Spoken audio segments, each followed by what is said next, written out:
Hello प्यारे बच्चों, कैसे हैं आप सब लोग। आशा करती हूँ आप लोग बहुत अच्छे होंगे। हिंदी व्याकरण की कक्षा में आप सबका बहुत बहुत स्वागत है। तो बच्चों, आज का हमारा टॉपिक है पर्यायवाची शब्द। क्या पढ़ेंगे बच्चों आज हम? पर्यायवाची शब्द। पर्वत कहता शीश उठाकर। कविता की इस पंक्ति से आशय है कि पर्वत शीश उठाकर कहता है। यहाँ पर्वत व शीश शब्दों को हमने रेखांकित किया है, ठीक है, क्योंकि यह शब्द संज्ञा है। इनके अन्य भी नाम हो सकते हैं, जैसे कि बच्चों पर्वत। पर्वत को हम और भी अन्य नामों से बुलाते हैं, यानी कि पर्वत को पहाड़, गिरी और शैल कहते हैं। इसी तरह बच्चों शीश, शीश के सिर, मुंड, माथा, ये सभी शब्द होते हैं, कहते हैं इन्हें सबको। ये इनके अन्य नाम या पर्यायवाची शब्द हैं। जैसा बच्चों आपने देखा पर्वत, पर्वत को पहाड़, गिरी और शैल, इसी तरह शीश, शीश को सिर, मुंड और माथा, यह सब कहते हैं। लेकिन बच्चों यदि मैं पर्वत कहूं, पेड़, पहाड़, गिरी या शैल, उसका अर्थ तो एक ही निकल रहा है ना। मतलब ये सभी शब्द जो है समान अर्थ देने वाले हैं, मतलब अर्थ एक ही निकलेगा, अर्थ सबका समान होगा, तो ऐसे शब्दों को हम पर्यायवाची शब्द कहते हैं।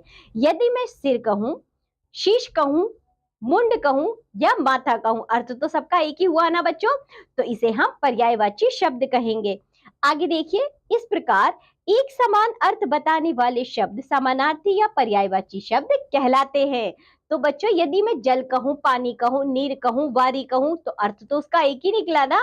इसी तरह बच्चों हम फूल लेते हैं, फूल को मैं पुष्प कह सकती हूँ, कुसुम कह सकती हूँ, सुमन कह सकती हूँ, अर्थ तो उसका एक ही निकला ना। तो ये सभी शब्द जो है पर्यायवाची शब्द कहलाएंगे। इसी तरह बच्चों चलिए आगे बढ़ते हैं।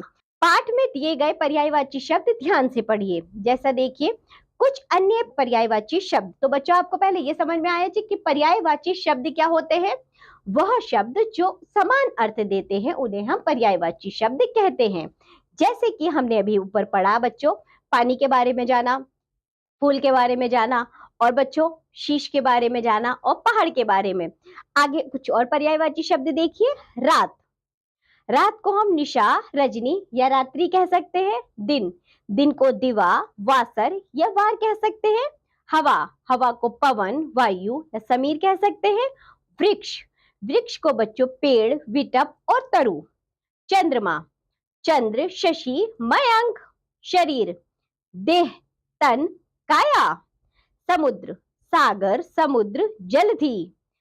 बादल, बादल को बच्चों मेघ, धन, नीरद, ये सब कह सकते हैं। तो बच्चों ये सभी हमने अभी पर्यायवाची शब्द पढ़े हैं, यानी कि जो शब्द समान अर्थ देते हैं उन्हें हम पर्यायवाची शब्द कहते हैं। तो बच्चों आप लोगों को समझ में आया पर्यायवाची शब्द कौन से होते हैं? Very good. तो जितने भी पर्यायवाची ये शब्द दिए गए आप लोग इन्हें अच्छे से याद करिए और इसका खूब अभ्यास करिए। अब हम मिलेंगे आपसे अगली कक्षा में, तब तक के लिए बाय बच्चों।